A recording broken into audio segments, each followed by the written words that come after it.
Awalnya hanya melihat orang memelihara kura-kura, Stephen Salim kemudian tertarik memelihara reptil yang masih jarang dilakukan di Palembang.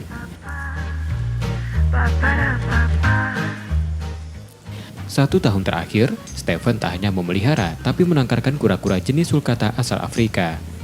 Kura-kura jenis ini merupakan spesies terbesar ketiga kura-kura di dunia.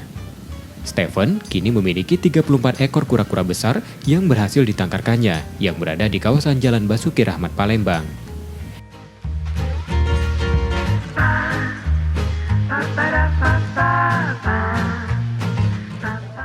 Dari kegemarannya, Stephen saat ini mampu menghasilkan uang dengan penjualan anak kura-kura.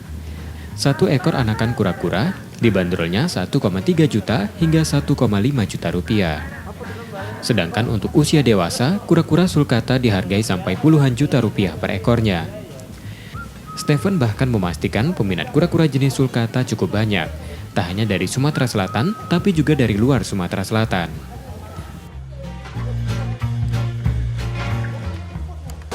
Tergantung, biasanya sih memang anakan yang kita jual. Cuma kalau memang kayak udah terlalu besar, mungkin kolektor pun juga tertarik kan. Tapi terlepas dari itu ya anakan mah paling cepat.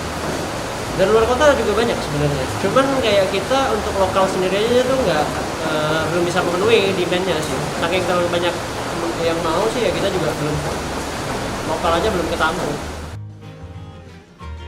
Sekali menetas, kura-kura sulcata mampu menghasilkan puluhan anakan.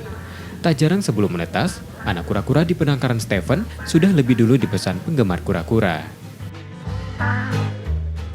Nur Muhammad, Kompas TV, Palembang.